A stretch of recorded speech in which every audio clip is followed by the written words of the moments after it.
अरुणेश जी, नाम बदलने की प्रक्रिया बहुत ज़्यादा चर्चा में रहती है और नाम बदलने को लेकर भारतीय जनता पार्टी हमेशा तत्पर रहती है। शहरों के नाम बदले गए, स्टेशनों के नाम बदले गए, आप हमेशा से विरोध करते चले आ रहे हैं।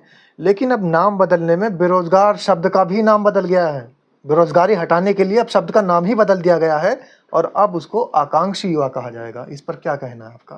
देखो साहब, बीजेपी ने कितनी बढ़िया योजना निकाली है। लाखों युवा जो बेरोजगार थे उन सबको रोजगार देके उनको आकांक्षी बना दिया। इतनी निकम्मी सरकार, इतनी नाकारा सरकार और इतनी जाहिल सरकार आज तक नहीं देखी गई। ये एक तरीके से मध्य प्रदेश ही नहीं, पूरे देश के जो बेरोजगार युवा हैं उनका अपमान है, सरासर अपमान है। आप उन्हें पहले तो पढ़ाई लिखाई करते हैं बेचारे, उसमें उनके परिवार का पैसा खर्च होता है, उसके बाद वो तमाम परीक्षाओं की तैयारियां करते हैं, उसमें लाखों रुपए कोचिंग कंपनियां वसूलती हैं। उसके बाद जब सरकार भर्तियां निकालती है, वैकेंसीज निकालती है, तो उसमें सरकार करोड़ों रुपया उन लाखों युवाओं से वसूलती है। कोई भी फॉर्म आप देखो 200, 400, 500 रुपए से कम का नहीं होता है। और नौकरियों के नाम पे क्या दिया जा रहा है जी? उन्हें आकांक्षी बना दिया। ये कह रहे हैं कि साहब हमने बेरोजगारी खत्म कर दी। तो इसमें दिक्कत क्या है? एक झटके में के अंदर प्रदेश की बेरोजगारी खत्म। 29 लाख.36 युवा जो थे उन्होंने पोर्टल पर रजिस्ट्रेशन के लिए उनके आवेदन स्वीकार कर लिए। अब कहाँ बेरोजगारी बची है? नहीं तो आप हमें बताओ, क्या उनको नौकरी मिल गई? केवल नाम लेकिन बेरोजगार भी तो नहीं बचे। नाम बदलने से देश की, प्रदेश की तस्वीर नहीं बदलती। जैसे योगी आदित्यनाथ जी ने इलाहाबाद का नाम बदल के प्रयागराज रख दिया, तो क्या इलाहाबाद की तस्वीर बदल गई? अब मान लो गाजियाबाद का नाम बदलकर ये कुछ और रखना चाह रहे, अलीगढ़ का नाम बदल के हरिगढ़ रखना चाह रहे, हरिनगर रखना चाह रहे, तो क्या उस प्रदेश की, उस राज्य की, उस जिले की तस्वीर बदलेगी? लेकिन अपनी सांस्कृतिक सभ्यता तो समझ में आएगी। अलीगढ़ से क्या मतलब, गाजियाबाद से क्या मतलब, ये गाजी, औरंगजेब, आक्रांता, इनसे क्या मतलब? कौन सी सभ्यता की बात कर रहे हैं आप? हमारे देश की संस्कृति। कौन सी सभ्यता? पिछले 1000 साल तो मुगलों ने शासन किया, जो बाहर से आए लुटेरे उन्होंने शासन किया।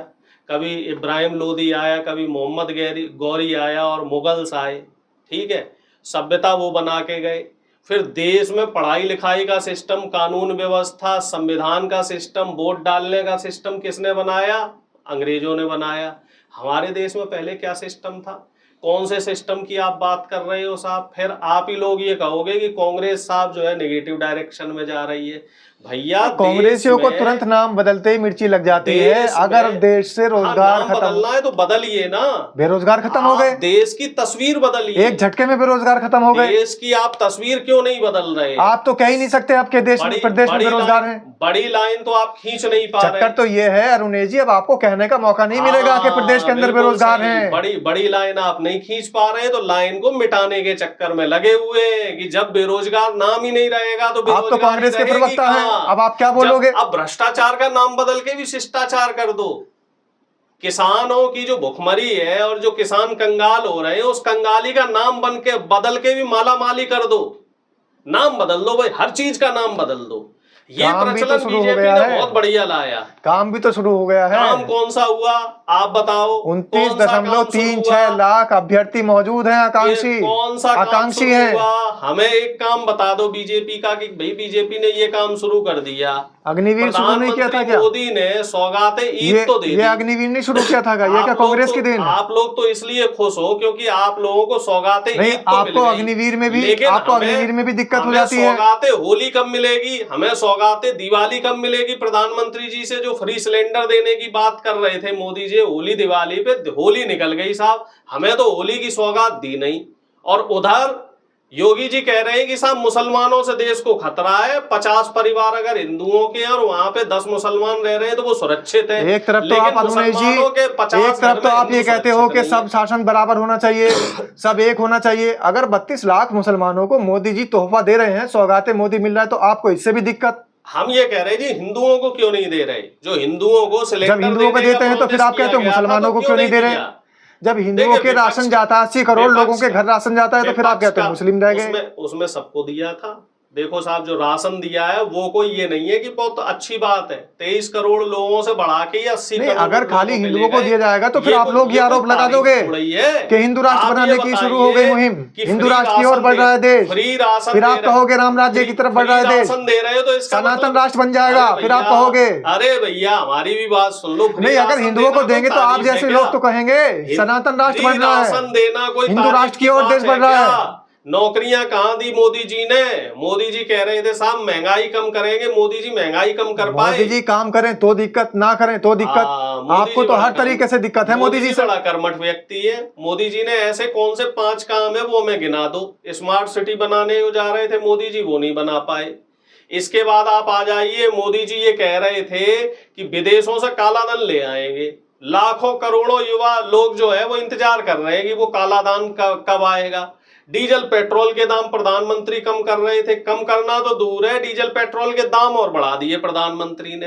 राम मंदिर किसने बनवा दिया देश में? आप प्रधानमंत्री। आज अगर जो है श्रद्धालु राम मंदिर पे जा रहा है दर्शन के लिए, तो फिर ये सौभाग्य तो है देश का। मुझे इस बात पे एक बात याद आ रही है जी, आप लोग कांग्रेस को कोसते हो। कांग्रेस ने भाखड़ नागला बांध बनाया, भाखड़ नागला बांध बना कांग्रेस के टाइम पे, रेंद बांध बना। 70 साल हो गए, वो बांध अभी भी बढ़िया चल रहा है। मोदी जी के शासनकाल में देहरादून में एक छोटी सी पाइपलाइन बनाई गई और वो पाइपलाइन जो है इस समय फव्वारे बन के उड़ रही है। बीजेपी के शासन तो काल आपको में फव्वारे नजर आ रहे हैं, भव्य राम मंदिर नजर नहीं आ रहा आपको? अभी वो मंदिर पूरा नहीं हुआ श्रीमान जी, पूरा मंदिर का काम अभी 80% बकाया है। जो ये फ्री की वाहवाही लूट रहे हैं प्रधानमंत्री, अधूरे मंदिर का इन्होंने जो उद्घाटन किया है उसी का श्राप दिया है भगवान राम ने इनको, जो अयोध्या की सीट आ रहे हैं। आपको अभी कभी बाद में जीत तो गए, आप कभी तनाव में हो तो सिर्फ एक बात याद कर लेना कि अयोध्या की सीट प्रधानमंत्री जी हार गए, लेकिन बाद में जीत तो गए। ये हार बीजेपी की नहीं, ये प्रधानमंत्री की निजी हार है, क्योंकि उसी अयोध्या के नाम पर इन्होंने पूरी ब्रांडिंग करी थी इस लोकसभा चुनाव की। और दूसरी बात और जान लो, बीजेपी की कोई भी परियोजना हो पिछले 10 साल से, प्रगति मैदान जो दिल्ली का है वहां पे इन्होंने 1 किलोमीटर एरिया का एक टनल बनाया था। उस टनल का बता रहे हैं कि हजारों करोड़ रुपया खर्च हुआ उसमें, और टनल की हालत देख लीजिए, जैसे ही बरसात होती है टनल स्विमिंग पूल बन जाता है। प्रधानमंत्री मोदी एक भी योजना अपनी सही तरीके से पूरी नहीं कर पाए, क्योंकि सारी की सारी जो योजनाएं हैं वो इनकी भ्रष्टाचार की बुनियाद पे रखी हुई है। नियत, नीति और मंशा तीनों में खोट है। प्रधानमंत्री तो देश को देश बना रहे हैं, प्रधानमंत्री की एक भी योजना सही नहीं। देश तो ऐसा गुलामी की प्रत्येक चीजों को खत्म कर रहे हैं। बिल्कुल सही। देश तो प्रधानमंत्री कर्तव्य पथ बना दिया, ऐसा बना दिया, नाम बदलना बना दिया होता है। हमें बताओ ना, राजपथ को आपने कर्तव्य पथ बता दिया। इंडिया गेट का भी नाम बदल के जो है भारत गेट कर दो, भारत द्वार कर दो साहब। गेटवे ऑफ इंडिया जो मुंबई में, उसका भी नाम बदल दो। देखो साहब, लिफाफा बदलने से अंदर की तस्वीर और जो सामान है वो नहीं बदलता।